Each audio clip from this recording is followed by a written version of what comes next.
तो हेलो साथियों, नमस्कार। स्वागत है आपका अपने चैनल सक्सेस जंक्शन एक कदम सफलता की ओर में। मेरा नाम है अतुल शुक्ला और हम लेकर के आ गए हैं आपके लिए एमपी पुलिस कांस्टेबल 2023 28 अगस्त सेकंड शिफ्ट का एग्जाम एनालिसिस। आज के जो प्रश्न हमें रवि सूर्या जी ने भेजे हैं, इनके 76 नंबर हैं। ईश्वर उइके जी ने छिंदवाड़ा से भेजे हैं। आप दोनों लोगों का बहुत बहुत धन्यवाद।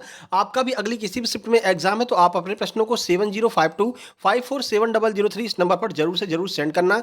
वीडियो को शुरू से लेकर के अंत तक देखिएगा, क्योंकि लास्ट में हम आपको आज के टॉप 5 स्कोर के बारे में बताने वाले हैं। साथ ही साथ में इस शिफ्ट का कट ऑफ कितना जाने वाला है, ये सारी जानकारी हम आपको देने वाले हैं। साथ ही साथ में एमपीजी के प्रश्नों की संख्या बढ़ रही है, आगे क्या कैसा स्तर होने वाला है वो भी आपको बताएंगे। और बहुत सारे प्रश्न आज हमारे पास में जीके जीएस साइंस और मैथ और रीजनिंग के आ चुके हैं, तो सभी प्रश्नों के बारे में डिटेल में जानकारी देते हुए आगे बढ़ेंगे। इसलिए वीडियो को लाइक कर दीजिए भाई। चैनल पर पहली बार आए हैं तो सब्सक्राइब करके नोटिफिकेशन बेल जरूर दबा लीजिए। यहाँ पर आपको हर एक प्रश्न के बारे में डिटेल में जानकारी दी जाती है और कम समय में ज़्यादा से ज़्यादा प्रश्न सॉल्व कराए जाते हैं। बाकी चैनलों की तरह नहीं है भाई कि 5 क्वेश्चन आपके करा दिए और पूरा इतनी बड़ी बड़ी डिटेल बता दी और आधा घंटा आपका खराब कर दिया। ऐसा हमारे यहाँ बिल्कुल भी नहीं होता है।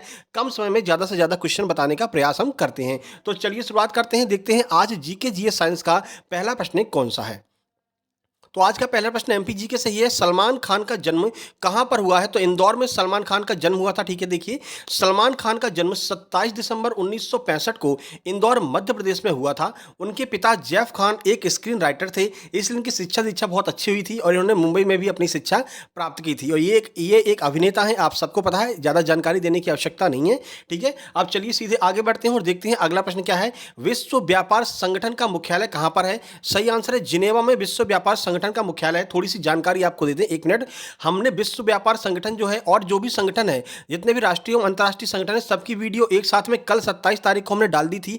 वो वीडियो जरूर देख करके जाना। वहां से अब तक 16 प्रश्न अब तक रिपीट हो चुके हैं। 16 प्रश्न आपके कल से अब तक के एग्जाम्स में पूछे जा चुके हैं, क्योंकि हर शिफ्ट में दो तीन प्रश्न जो है वो संगठन से पूछे जा रहे हैं। ठीक है, तो कल सुबह हमने वीडियो डाली थी, उसको जरूर देख करके जाना। आज भी वहां से 3 प्रश्न देखने को मिले हैं। पहला है आपका विश्व व्यापार संगठन का मुख्यालय कहां पर है? जिनेवा में। देखिए, तो विश्व व्यापार संगठन WTO एक अंतर सरकारी संगठन है जो 1995 में स्थापित राष्ट्रों के बीच अंतर्राष्ट्रीय व्यापार के नियमन से संबंधित है। इसका मुख्यालय जेनेवा स्विट्जरलैंड में है। इसके 164 सदस्य देश हैं। तो सभी जानकारी आपको ध्यान रखना है, कब इसकी स्थापना हुई थी, कितने सदस्य देश हैं, इसका मुख्यालय कहाँ पर है। ये तीनों जानकारी आपसे आगे एग्जाम में पूछी जा सकती हैं। आगे बढ़ते हैं और देखते हैं अगला प्रश्न। राष्ट्रीय निर्मल पुरस्कार की स्थापना कब की गई थी? तो 2004 में राष्ट्रीय निर्मल पुरस्कार की स्थापना की गई थी। किस लिए की गई थी? देखिए, भारत सरकार के द्वारा 2004 में शुरू की गई यह योजना 100% स्वच्छता हासिल करने वाले ग्राम पंचायतों और ब्लॉक पंचायतों, जिला पंचायतों एवं संस्थानों को नगद पुरस्कार प्रदान करती है।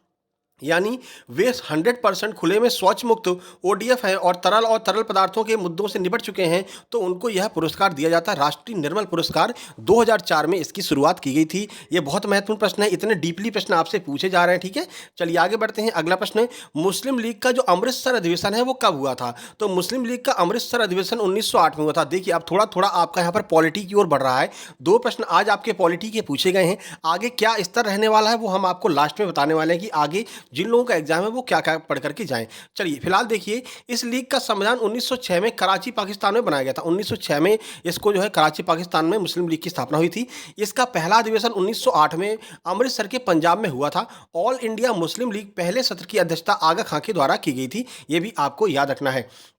कांग्रेस के पहले सत्र की अध्यक्षता किसके द्वारा की गई थी? आज का आपका होमवर्क है, कमेंट बॉक्स में कमेंट करना है। कांग्रेस वाली वीडियो में हमने आपको बताया था, पहले भी कांग्रेस का प्रश्न आ चुका था। ठीक है, चलिए आगे बढ़ते हैं। अगला प्रश्न देखिए, अगला प्रश्न है ये देखिए, उत्तर प्रदेश का आपसे पुरस्कार पूछ लिए गए। 2 पुरस्कार आज पूछे गए हैं, दोनों पुरस्कार हमारे पास में आ चुके हैं। लखनऊ संस्कृत विश्वविद्यालय के द्वारा कौन सा पुरस्कार दिया जाता है? तो विश्व भारती पुरस्कार दिया जाता है। कल भी यह पुरस्कार पूछा गया था। कल वाले एग्जाम एनालिसिस सेकंड शिफ्ट में हमने आपको इस पुरस्कार के बारे में बताया था। ठीक है, चलिए आपको पूरी जानकारी देते हैं। विश्व भारती पुरस्कार उत्तर प्रदेश संस्कृत संस्थान लखनऊ भारत के द्वारा दिया जाने वाला सर्वोत्कृष्ट पुरस्कार है। यह पुरस्कार संस्कृत, पाली एवं प्राकृतिक भाषाओं में उल्लेखनीय योगदान के लिए दिया जाता है। ठीक है, तो लखनऊ विश्वविद्यालय के द्वारा यह पुरस्कार दिया जाता है। उत्तर प्रदेश का सर्वोच्च पुरस्कार है। ठीक है, कल भी यह प्रश्न आया था, आज रिपीट हुआ, इसीलिए एग्जाम एनालिसिस जरूर देख करके जाइए, क्योंकि बहुत सारे प्रश्न एग्जाम एनालिसिस से ही रिपीट हो रहे हैं। कांग्रेस का नरम दल व गरम दल में विभाजन कब हुआ था? तो 1907 में कांग्रेस के नरम दल और गरम दल में विभाजन हो गया था। देखिए, तो सन 1907 में भारतीय राष्ट्रीय कांग्रेस का अधिवेशन सूरत में हुआ था, जिसमें कांग्रेस गरम दल और नरम दल नामक दो दलों में बंट गई थी। इसी को सूरत विभाजन कहते हैं। 1907 के अधिवेशन की अध्यक्षता रास बिहारी घोष के द्वारा की गई थी। ये प्रश्न आगे बनेगा कि जब इन अधिवेशन में जो आपकी सूरत अधिवेशन थी, सूरत फूट अधिवेशन की अध्यक्षता किसने की थी? तो रास बिहारी घोष ने इसकी अध्यक्षता की थी। कब ये एक हुए थे? तो 1916 में वापस से एक हो गए थे। ठीक है, चलिए आगे बढ़ते हैं। अगला प्रश्न, बल्ब का फिलामेंट किसका बना होता है? आपके साइंस से प्रश्न पूछा गया है। तो बल्ब का फिलामेंट टंगस्टन का बना होता है। देखिए, टंगस्टन धातु का उपयोग विद्युत बल्बों के फिलामेंट बनाने के लिए किया जाता है।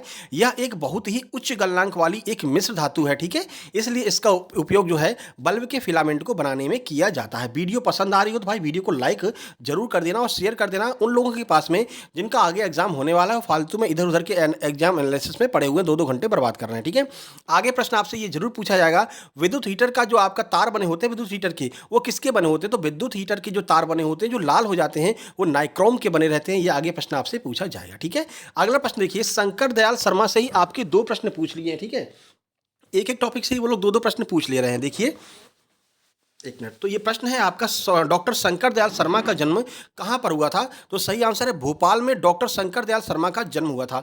कब हुआ था? पूरी जानकारी आपको देते हैं। देखिए, तो शंकर दयाल शर्मा का जन्म मध्य प्रदेश के भोपाल के आमोन गांव में 19 अगस्त 1918 को हुआ था। ठीक है, ये आपको याद रखना है, 19 अगस्त 1918। उनके पिता का नाम पंडित खुशीलाल शर्मा था, जो एक प्रसिद्ध वैद्य थे, और उनकी माता का नाम सुभद्रा देवी था। ये सारा डिटेल हमने आपको बता दिया है डॉक्टर शंकर दयाल शर्मा के बारे में। डॉक्टर शंकर दयाल शर्मा से 2 प्रश्न पूछेगा, यानी कि एमपी के व्यक्तित्व से प्रश्न बन रहे हैं। आज 3 प्रश्न बने हैं, कल सुबह वाली शिफ्ट में भी काफी प्रश्न बने थे। तो अगली जो वीडियो आपकी आने वाली है, कल सुबह हम सबसे पहले वीडियो लेकर के आएंगे, उसमें हम एमपी जीके के मध्य प्रदेश के प्रमुख व्यक्तित्व को कवर करेंगे, जिससे कि प्रश्न ज्यादातर यहां से बन रहे हैं। ठीक है, देखिए, प्रकाश का वेग सर्वाधिक किसमें होता है? तो प्रकाश का वेग सर्वाधिक निर्वात में होता है। अब चलिए समझा देते हैं आपको। देखिए, जो ध्वनि होती है उसको गमन करने के लिए क्या चाहिए रहता है? ध्वनि को गमन करने के लिए माध्यम की आवश्यकता होती है। अभी तक पूछा गया था कि ध्वनि सबसे तेज किसमें गति करती है? तो ठोस में ध्वनि सबसे तेज गति करती है, क्योंकि ठोस के अणु पास पास होते हैं, इसलिए ध्वनि बहुत तेज गति से गमन करती है। लेकिन प्रकाश को गमन करने के लिए किसी भी माध्यम की आवश्यकता नहीं होती है।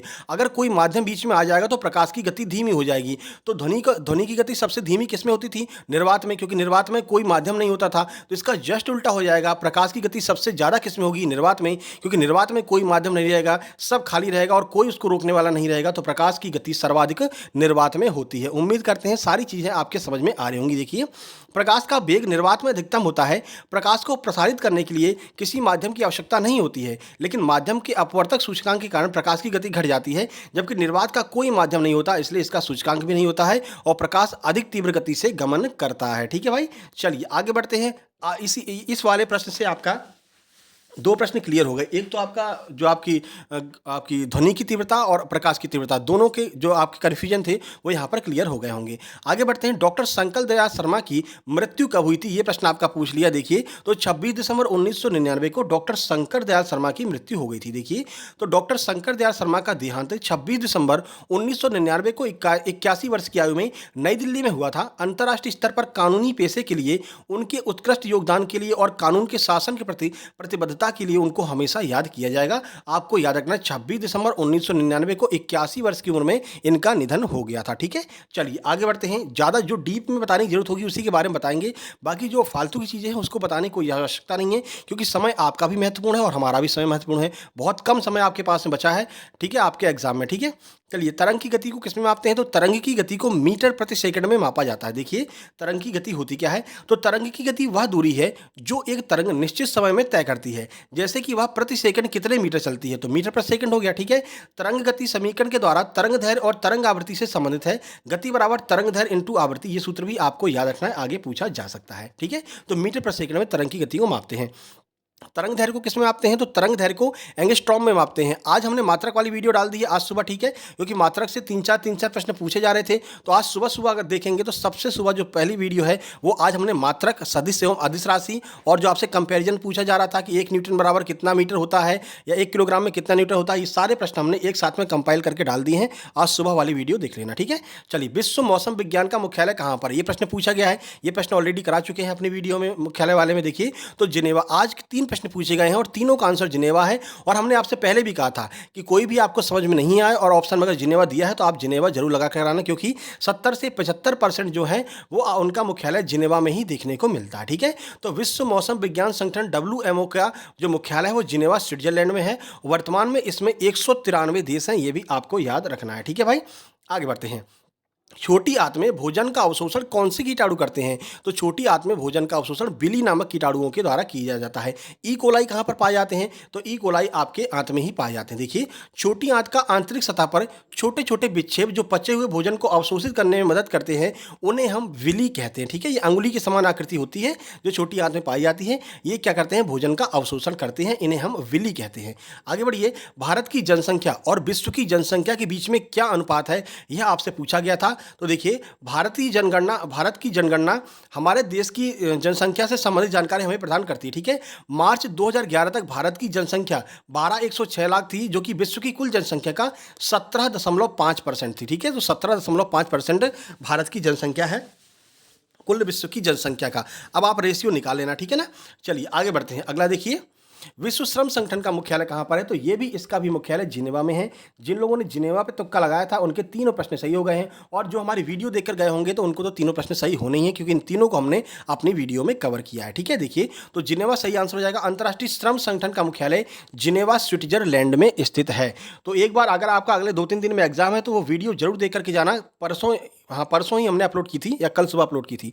कल सुबह हमने उसको अपलोड किया था 27 को। ठीक है, चलिए अब सीधे मैथ की ओर चलते हैं भाई। मैथ के कुछ सवाल भी मिल गए हैं। देखिए, तो 52 ताश की गड्डी को अच्छे से फेंटा जाता है। दो काले पत्ते निकलने की प्रायिकता बताइए कि 2 काले पत्ते निकलेंगे, उसकी प्रायिकता क्या होगी? अगर आप आंसर बता सकते हैं तो कमेंट बॉक्स में इसका आंसर जरूर कमेंट करना। अगला प्रश्न है, 2 सिक्कों को 3 बार उछाला जाता है तो हेड आने की प्रायिकता बताइए कि कितनी बार इसमें चित आएंगी। ठीक है, उसके बाद में प्रश्न है, कोई धनराशि 16 वर्षों में स्वयं का दोगुना हो जाती है, तो आपको दर बताना था कि किस दर से ये जो है दोगुना हो रही है। ठीक है ना, ये प्रश्न पूछा गया था।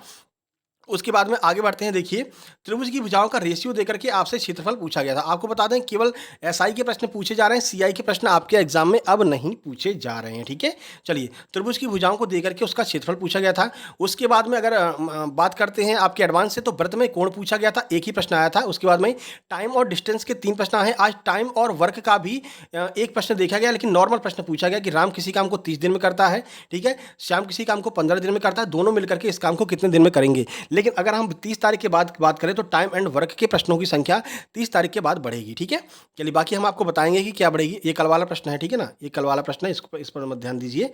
चलिए आगे देखिए, बाकी ट्रेन से आज आपके 2 प्रश्न पूछे गए हैं ट्रेन से। ठीक है, एक आपकी एवरेज स्पीड ही पूछी थी।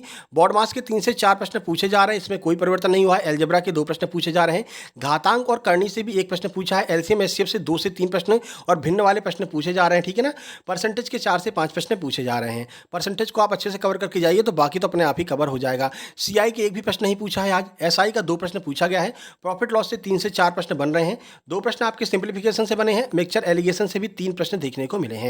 आगे बढ़ते हैं। 2 प्रश्न आज एज से भी पूछे गए थे और वो अनुपात वाले ही पूछे गए थे। ठीक है, कुछ साल पहले इतना अनुपात था, 10 साल बाद इतना अनुपात हो गया, वर्तमान में इसकी एज क्या है, ऐसे जो है प्रश्न पूछे गए हैं। ठीक है ना, चलिए मेंसुरेशन के 2 प्रश्न बता दिए हैं, एवरेज का 1 और रेशियो से भी 2 से 3 प्रश्न बन रहे हैं। चलिए अब रीजनिंग की बात करते हैं। तो रीजनिंग में आज कैलेंडर के 2 प्रश्न पूछे गए हैं। उनमें से महीने की डेट को देकर के अगली डेट पूछी गई थी, यानी जैसे मान लीजिए 24 दिसंबर को, आज 24 दिसंबर को सोमवार है, तो बताइए 24 नवंबर को कौन सा दिन था, ऐसे करके जो प्रश्न है ये पूछे गए थे। ठीक है, उसके बाद में देखिए 13, 52, 55 और 39, इसमें से कौन सा भिन्न है यह आपको बताना है। अब समझ गए होंगे, आप तो देखते ही समझ गए होंगे कि 13 का इसमें जो है मल्टीपल चल रहा है। ठीक है, आंसर क्या होगा वो कमेंट बॉक्स में कमेंट कर देना। ठीक है, चलिए घड़ी से आपके 2 प्रश्न पूछे गए थे। एक तो डायरेक्ट एंगल निकालने वाला पूछा गया था और एक आपका वाटर इमेज पूछा था कि 10:45 का वाटर इमेज क्या होगा। ये भी आप कमेंट बॉक्स में कमेंट कर सकते हैं। ठीक है, बाकी कैलेंडर के 2 प्रश्न थे जो कि हमने आपको ऊपर बता दिए हैं। एनालॉजी के 3 से 4 प्रश्न देखने को मिल रहे हैं। आज एक नया टॉपिक आपका जो है रीजनिंग में ऐड हुआ है। चलिए आगे बताते हैं क्या टॉपिक है।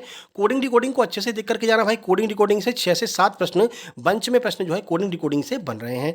आगे बढ़ते हैं। ओपन डाइस से प्रश्न बराबर बन रहे हैं, कल भी बने थे, आज भी बने हैं। 2 प्रश्न ओपन ओपन डाइस से बने हैं, कौन के विपरीत में कौन सा नंबर आएगा ये, या फिर कौन के विपरीत में कौन सा कलर आएगा, ऐसे ओपन डाइस बना देते हैं, ठीक है ना। डाइस के बाद में यहाँ पर ऐसे नंबर लिख देते हैं, या तो नंबर लिख देंगे, कलर लिख देंगे, नीला, पीला, हरा, गुलाबी, 1 2 3 ऐसे करके। फिर पूछेंगे कि एक के विपरीत में कौन सा आएगा। तो ऐसे करके जो प्रश्न आते हैं वो 2 प्रश्न आपके ओपन डाइस से पूछे जा रहे हैं। इनइक्वलिटी के प्रश्न बन रहे हैं, आपको पता ही है 2 से 3 प्रश्न इनइक्वलिटी के पूछे जा रहे हैं। ए बड़ा बराबर है बी से, ठीक है, और बी छोटा है सी से, तो बताइए आगे। फिर आपको दे देते हैं ऐसे ऑप्शन में, वो वाले प्रश्न आपके 2 से 3 प्रश्न बन रहे हैं और आगे ये प्रश्न बढ़ेंगे। नया टॉपिक ऐड हुआ, शब्दों का क्रम संयोजन, ठीक है। इसका मतलब है कि आपको 4-5 शब्द ऐसे दे देते हैं और फिर उसके बाद पूछते हैं कि अंग्रेजी वर्णमाला के अनुसार तीसरे नंबर पर कौन सा शब्द आएगा, अंग्रेजी वर्णमाला के अनुसार चौथे नंबर पर कौन सा शब्द आएगा। ये आपके आज जो है 2 प्रश्न देखे गए हैं, नया टॉपिक ऐड हुआ है, ये आगे 2-3 दिनों तक चलने वाला है और प्रश्नों की संख्या इसकी बढ़ने वाली है। मैथमेटिकल ऑपरेशन से 2 प्रश्न डेली आ रहे हैं, वही आपका चिन्ह परिवर्तन वगैरह जो होता है, प्लस को माइनस, माइनस को प्लस, गुणा को भाग, भाग को गुणा कर देते हैं, वो वाले, ठीक है। बाकी सिटिंग अरेंजमेंट का कोई प्रश्न नहीं है। डायरेक्शन का 2 प्रश्न आज पूछे गए हैं, ठीक है।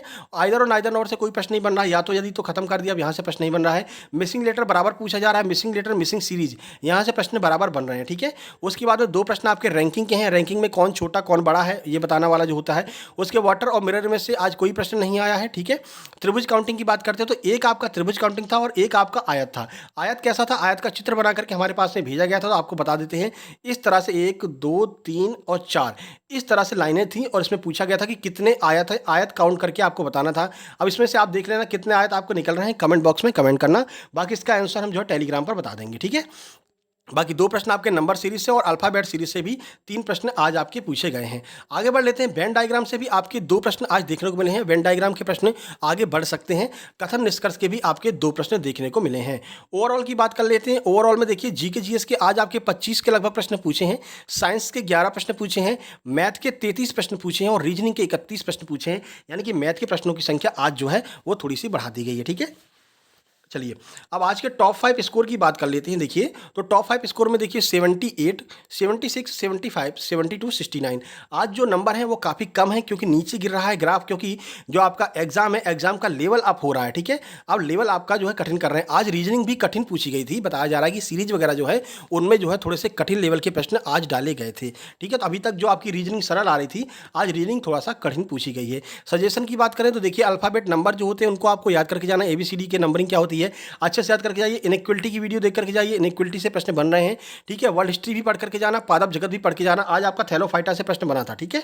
उसके बाद काउंटिंग फिगर के एक प्रश्न आपका आज त्रिभुज का पूछा है, एक आपका आयत का पूछा है। हो सकता है आगे ये प्रश्न कम हो जाए या फिर नहीं पूछे जाए 30 तारीख के बाद, ठीक है। इकोनॉमिक्स जरूर पढ़ के जाना, यहाँ से प्रश्न बढ़ेंगे और उसके बाद में करंट अफेयर भी आपको थोड़ा सा देख करके जाना है, ठीक है। इसके अलावा MPG के अब आप पढ़ना शुरू कर दीजिए। MPG के जो आपके महान व्यक्तित्व हैं, जो मेन व्यक्तित्व हैं, उनके बारे में कल सुबह हम वीडियो लेकर के आएंगे। जैसे अभी तक हम जितनी भी वीडियो बनाए हैं सबसे आपको 2-3 प्रश्न आपके अगले एग्जाम में देखने को मिल रहे हैं नेक्स्ट शिफ्ट में। आज सुबह वाली वीडियो देख लेना, मात्रक वाली। मात्रक आज यहाँ पर 2 प्रश्न मात्रक के पूछे गए हैं, तो मात्रक, सदिश, सदिश राशियाँ और आपका जो कंपैरिजन होता है राशियों में, वो हमने आज सुबह कराया है, तो देख लेना, ठीक है। चलिए टेलीग्राम की बात करते हैं। हमारा ऑफिशियल टेलीग्राम चैनल है, यहाँ पर आपको PDF मिल जाएगी इस वीडियो की। और ये हमारा दूसरा टेलीग्राम चैनल है सक्सेस जंक्शन लाइव। ये एक तरह का डिस्कस ग्रुप है। आपको कोई भी परेशानी आ रही हो, कोई भी चिंता परेशानी हो, आप अपनी यहाँ पर बता सकते हैं, ठीक है। इसके अलावा यहाँ पर आपको फ्री में हम स्टडी मटेरियल प्रोवाइड कराते हैं। राकेश यादव सर के क्लास नोट्स आपको मिल जाएंगे, ठीक है। नीतू मैम की इंग्लिश की बुक मिल जाएगी, आदित्य पटेल सर का किताब मिल जाएगी, आदित्य रंजन सर की किताब मिल जाएगी। तो बहुत सारी यहाँ पर फॉर्मूला बुक वगैरह भी यहाँ पर आपको PDF फॉर्म में मिल जाएंगी। किरण की बहुत सारी किताबें जो आप 650-700 की लेकर के आते हैं, वो आपको यहाँ पर फ्री में उपलब्ध है। PDF फॉर्म में आप जाकर के डाउनलोड कर सकते हैं। आबकारी, पटवारी, वनरक्षक तीनों का जो आपका एग्जाम होता है, वो तीनों की आंसर की भी आपको यहाँ पर मिल जाएगी। वहाँ से भी आप अपनी प्रैक्टिस कर सकते हैं। दोनों की लिंक आपको डिस्क्रिप्शन बॉक्स में दी गई है, आप इसको जो है जाकर के ज्वाइन कर लेना लिंक से नहीं ज्वाइन कर पाते हैं तो आप जाकर सीधे सर्च कर लेना टेलीग्राम पर सक्सेस जंक्शन और सक्सेस जंक्शन लाइव, दोनों चैनल आपको देखने को मिल जाएंगे। अब भाई वीडियो पसंद आ गया तो लाइक कर दीजिए, शेयर कर दीजिए अपने सभी मित्रों के पास में जिनका आगे एग्जाम है, और चैनल को सब्सक्राइब करके नोटिफिकेशन बेल जरूर दबा लेना, क्योंकि लगातार हम एग्जाम एनालिसिस करवाने वाले हैं। इसके बाद में आपकी फिजिकल की तैयारी भी हम आपको करवाने वाले हैं, क्योंकि किसी न किसी फिजिकल एकेडमी में जाकर के दिखाएंगे कैसे आपकी तैयारी करनी है। और इसके बाद में आपकी MPSI की भी जो आपकी वैकेंसी आने वाली है, उसकी भी हम तैयारी आपकी करवाने वाले हैं, फ्री ऑफ कॉस्ट, कोई चार्ज आपका यहाँ पर नहीं लगने वाला है। बस एक ही निवेदन है, लाइक और शेयर कर देना। साथ ही साथ में अगली किसी भी शिफ्ट में आपका एग्जाम हो तो अपने प्रश्नों को इस नंबर पर भेज देना, ठीक है। तो मिलते हैं आपके सेकंड शिफ्ट मतलब थर्ड शिफ्ट के एग्जाम एनालिसिस में, जो आपकी 6:30 बजे छूटेगी। 7, 7:30 तक प्रश्न आ जाएंगे और 9 बजे से पहले पहले आपको वीडियो देखने को मिल जाएगी। तो मिलते हैं थर्ड शिफ्ट में, तब तक के लिए नमस्कार, धन्यवाद।